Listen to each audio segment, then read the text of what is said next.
Hello and welcome to Epiphytic Cacti. I figured we'd just do, one last kind of look around here at the plants outside because they all have to come inside. The Epiphyllum, the Schlumbergera, the Rhipsalidopsis, the Selenicereus, most everybody, epiphytic cacti-wise, comes inside when the temperature is about 40. There are a few exceptions. Anything that I have that has very, very, very thin branches comes inside earlier. So you won't find any Pseudo-Rhipsalis amazonica out here comes inside, before the temperatures dip below 50. So there are some plants that I keep a very close eye on. Underneath the pergola, I don't necessarily worry quite as much just because there's so many plants. They do actually keep each other a little bit warmer, the house cover. So I think it's always a little bit warmer under here.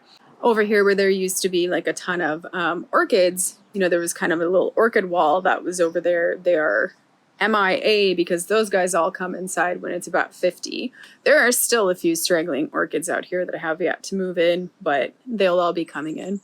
And actually I'm going to start moving the plants in today. And the best thing to do with this quantity of plants, there's a couple of tricks that I would recommend. One, do not water your plants before you move them inside. If you can help it, try to move the plants inside when they're a bit drier. There's a few reasons why this works out better. One is that the pots are considerably lighter. They're so much easier to move.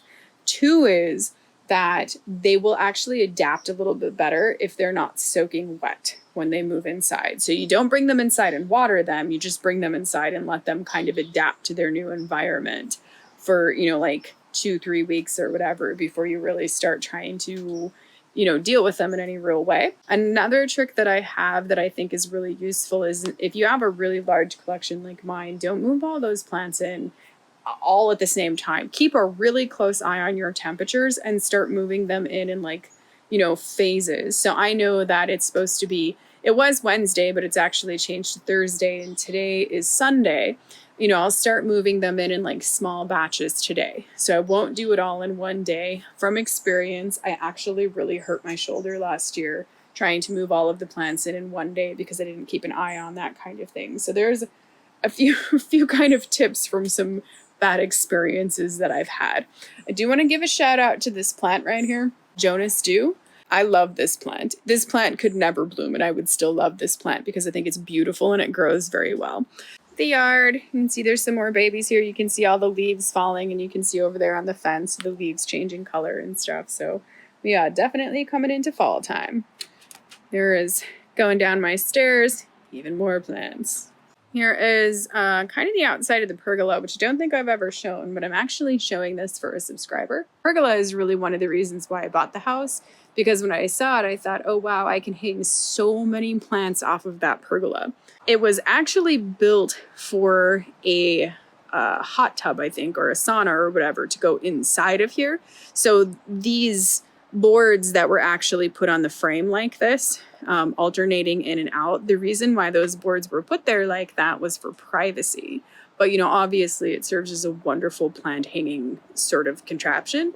And then the lattice, the wood lattice that's up there, I just set that up there. It's not even really put down. I just put it there because, the ease of hanging the plants. It's really easy to hang plants off that kind of lattice.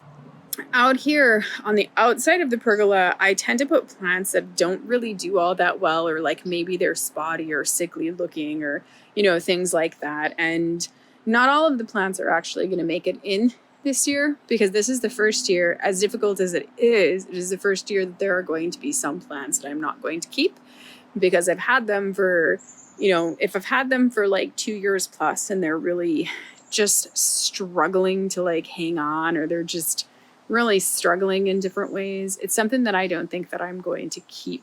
There's all kinds of strange things in here.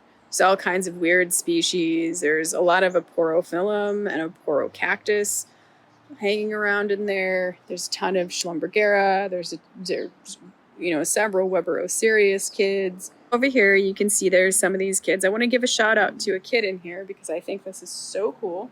I had actually shown this guy. This would be some microsphaerica, some clones of microsphaerica that were grafted on Pereskiopsis. And I kind of wanted to show this just because I thought it was so totally fantastic. Look at that. They're like, brarg. They're so cool.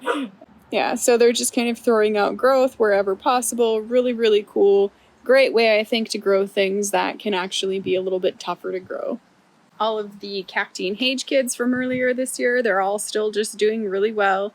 You know, they're starting to put out growth and stuff like that all over the place. I think that the best growers that I've actually found in here was this guy and this guy. And what was so funny is I was looking at these and I realized like the tags, they were actually the same. So they're both Felchino Festival, which, I mean, if you grow any Felchinos or really any of Rudolf Hessing's hybrids, they usually just produce fantastically wonderful growth. And those are no exception. You know, we already saw some of these Schlumbergera kids down here, and then there's some of my younger seedlings, the little yearlings. All the little green pots is all a little sea of my seedlings. And I'm so glad that I figured out that, you know, up potting them would help them grow so much faster. Look at how wonderful they look. They're doing so wonderful. These were the guys from the up potting video, and I mean, look at how incredible that is. I am so totally proud and excited and just happy about these guys. I'm just ecstatic. Most of these guys are actually plants, not all, but most, are plants that I had started from Cacti and Hage from last year. But then I had an unfortunate event where I ended up with some spider mites, and that was really, really kind of a horrible experience. Here, let's look at this guy. You can see those there. If you start seeing that your aerials actually start looking like that, and not necessarily even to that degree, but they just kind of all start darkening and looking a little bit strange, that would be spider mites. And you want to nip that in the bud as quickly as possible because, man, when they do damage, they do it very quickly. And if they damage every available aerial that plant has, that plant can't grow any further. So you definitely want to catch that. So that was kind of one of the reasons why they were over here. But as it turns out, I found that those little black pots and this kind of like wood lattice thing works really, really cool because I just set the pots in there. And you'll actually see in the indoor grow space that I actually mirrored this because I thought it was that cool. There are a few kids in there that are trying to bloom. Actually, there's one right here. So, you know, some kind of like off-season bloomers. I don't know if you can see them, but it's trying to produce little buds here. And this is Russie's Luck. And he's trying. I don't know if he'll actually make it just because sometimes with the move from the outdoors into the indoors, sometimes it actually just causes them to abort. So be a good thing to show because I know I did a video here not so long ago. So this little guy right here, where, you know, kind of the funny video of the stab grafting, you can see that this is obviously taken. And these are the little growths that I was talking about in the video about needing to chop off. You don't want to let those things actually keep going.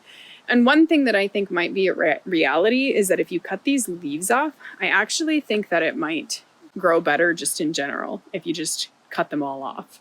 I think all the energy will end up going into that graft. It's something that I noticed from the ones that I bought before, you know, with the microsphaerica or the Aporophyllum that I bought that were grafted. Whoever grafts those seems to cut off all of the leaves, and those grafts seem to do a lot better. So I might try that and see what happens. There are some Aporophyllum in there, all again from Cacti and Hage, but I do notice that the Aporophyllum, they will get hit by the spider mites way harder than anything else. I think just because they have so many more aerials. So these guys really, really got damaged, but I'm really, really thankful because it does appear as though all of them are actually recovering and putting out new growth and everything. So that's a really wonderful thing. Here's a bud that's probably going to pop pretty soon. That would be Kaguyahime. Stay tuned, I think, for a tour of the indoor grow space. Thank you for watching and happy cacti growing.